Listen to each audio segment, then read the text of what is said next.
बातमीपत्राच्या सुरुवातीला एक मोठी बातमी। गोकुळच्या राजकारणाला आता नव्यानं उकळी फुटली आहे। सतेज पाटील यांच्याकडून दूध संघ काढून घेण्यात धनंजय महाडिक यांना यश येताना दिसतंय। 25 वर्षांची महाडिक यांची सत्ता उलथवून लावत सतेज पाटील यांनी गोकुळ काबीज केलं। मात्र महायुती सत्तेत आल्यानंतरही महाडिक यांनी पुन्हा गोकुळवर लक्ष केंद्रित करत तो ताब्यात घेण्याचे अनेक प्रयत्न केले। अखेर यामध्ये महाडिक गटाला यश येताना दिसतंय। मुख्यमंत्री आणि दोन्ही उपमुख्यमंत्र्यांनी आता थेट यामध्ये लक्ष घातलं असून गोकुळमध्ये सतेज पाटलांसोबत सत्तेत असलेल्या हसन मुश्रीफ यांच्यावर देखील जबाबदारी टाकलेली आहे। तर विद्यमान अध्यक्ष अरुण डोंगळे यांचे बंड थंड करून सतेज पाटलांची सहकारातील दोस्ती निभावण्याचा प्रयत्न हसन मुश्रीफ यांनी केला होता। मात्र आता वरिष्ठ नेत्यांचा आदेश आल्यानं महायुतीचा अध्यक्ष करण्यावर मुश्रीफ यांनी फोकस केला असून भाजपचे अमरीश घाटगे आणि शिवसेनेचे अजित नरके यांची नावं आघाडीवर आहेत।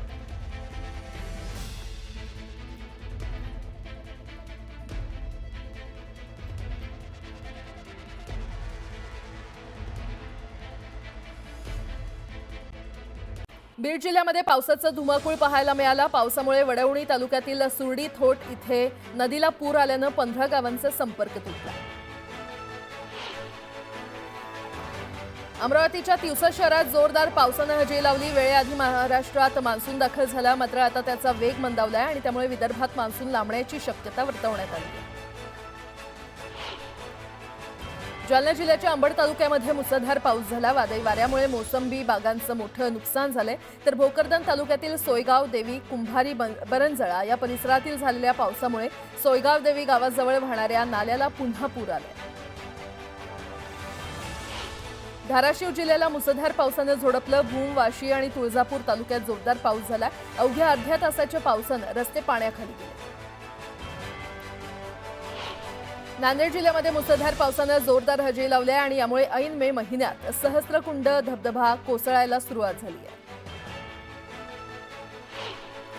जालना जिल्ह्यातील दूधपुरी परिसरात वादळी वाऱ्यासह जोरदार पावसानं हजेरी लावली आणि यामुळे फळबागांचं मोठं नुकसान झालंय। फळ उत्पादक शेतकरी चिंतेत सापडलाय। धाराशिवमध्ये मुसळधार पावसानं हजेरी लावली। जोरदार पावसामुळे रस्त्यांना नदीचं स्वरूप आलं, यामुळे नागरिकांना अडचणींचा सामना करावा लागतोय। नागपूर जिल्ह्यातील नरखेड तालुक्याला काल झालेल्या पावसानं चांगलंच झोडपलं। वादळी वाऱ्यामुळे काही घरांवरील पत्रे उडून गेलेत, तर संत्रा मोसंबीच्या बागांचं मोठं नुकसान झालंय। याचा संत्रा उत्पादक शेतकऱ्यांना मोठा फटका बसलाय। मे महिन्यातच मुसळधार पावसानं झोडपल्यामुळे भात पेरण्याआधीच्या कामाची तयारीच झाली नाहीये आणि त्यामुळे रायगड जिल्ह्यातील भात शेती धोक्यात आली आहे। सध्या शेतजमिनीमध्ये ओल असल्यानं सध्या तरी भाताची पेरणी करता येत नाहीये। नागपूर शहरातील बर्डी परिसरात पावसाच्या सरी बरसल्यात, तर आजूबाजूच्या 1 किलोमीटर परिसरात मात्र ऊन पडल्यामुळे ऊन पावसाचा खेळ पाहायला मिळाला। अकोला जिल्ह्यामध्ये झालेल्या पावसामुळे रस्त्यांवरील डांबर वाहून गेल्यानं बाळापूर तालुक्यातील काही भागात खड्ड्यांचं साम्राज्य पसरलंय आणि त्यामुळे वाहन चालकांना मोठा मनस्ताप सहन करावा लागतोय। महाड MIDC मधील इंडो अमान्स कंपनीमध्ये गॅस गळती झाली आहे। प्लांटमध्ये व्हॉल्व्ह बंद करण्यासाठी गेला असता एक कामगार पडून जखमी झाल्याचं कंपनी प्रशासनाकडून सांगण्यात आलंय। दरम्यान अपघातानंतर पोलीस ठाण्यात गॅस गळती संदर्भात माहिती देण्यात आली। कंपनीकडून अपघात दडपण्याचा प्रयत्न होतोय असा आरोप नागरिकांनी केला।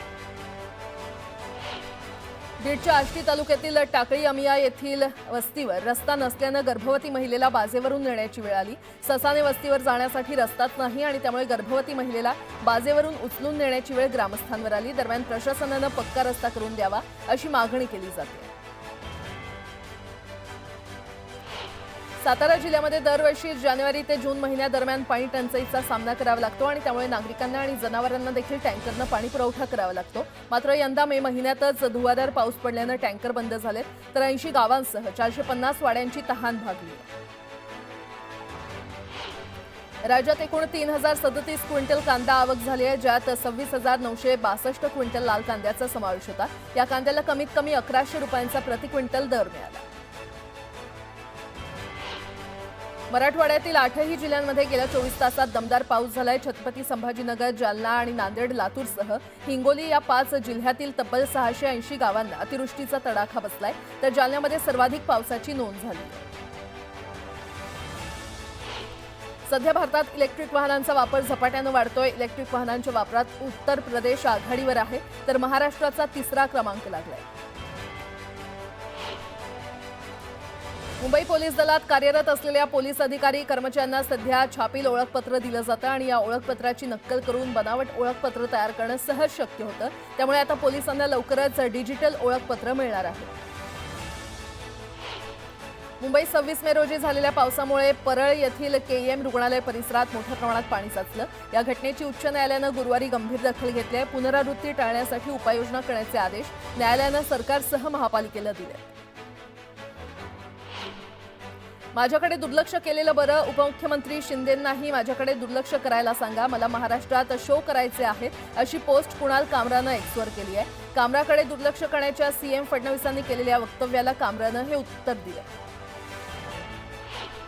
छत्रपती संभाजीनगरच्या सिडको परिसरात काल एका अल्पवयीन चारचाकी चालकानं वाहनांना जोरदार धडक दिली. या प्रकरणात अल्पवयीन चालकाच्या पालकांवर गुन्हा दाखल करण्यात आलाय. अपघाताचा सीसीटीव्ही समोर आलाय.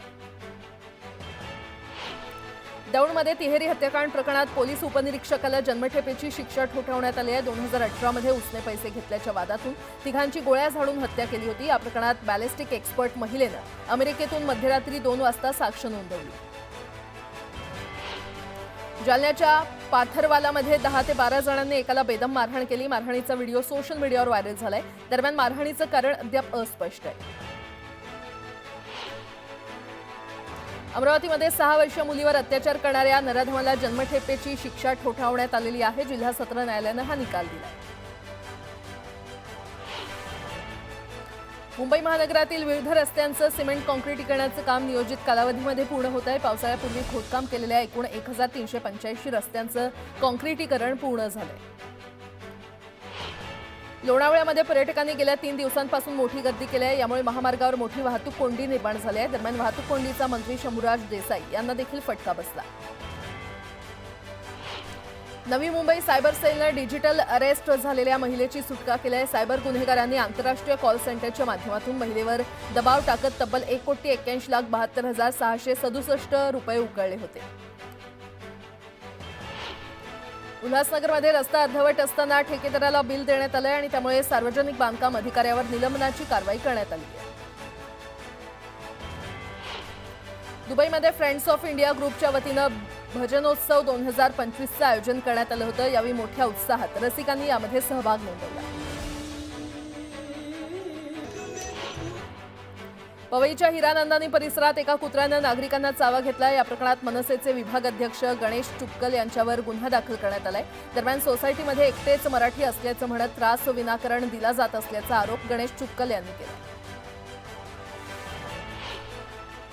डोंबिवलीमध्ये गॅस पुरवठा अचानक बंद झाल्यानं नागरिकांना अडचणींचा सामना करावा लागतोय. घरडा केमिकल कंपनीजवळ पाईपलाईन डॅमेज झाल्यानं गॅस पुरवठा खंडित झाल्याची माहिती समोर आली आहे. दरम्यान रात्री 11:30 वाजेपर्यंत गॅस पुरवठा सुरळीत होण्याचा अंदाज आहे. अमरावती महानगरपालिकेच्या 8 शाळांमध्ये सुट्टीच्या दिवशी मध्यान्ह भोजन शिजवल्याचा प्रकार उघडकीस आला. या प्रकरणी संबंधित शाळांच्या मुख्याध्यापकांना कारणे दाखवा नोटीस देण्यात आली असून पुढची खर्च कपातीची कारवाई सुरू आहे. लासलगाव शहरातून वाहणारी शिवनदी दुथडी भरून वाहते. परिसरातील कारखान्यातून नदीमध्ये केमिकलयुक्त पाणी सोडण्यात आल्यामुळे नदी फेसाळली आहे आणि त्यामुळे कारखानदारांवर कारवाई करण्याची मागणी जोर धरते. जळगावच्या नशिराबाद गावात नागरिकांना डेंग्यूची लागण झाली आहे. एकाच दिवसात 5 रुग्ण आढळल्यानं नागरिकांना काळजी घेण्याचं आवाहन आरोग्य खात्यानं केलं.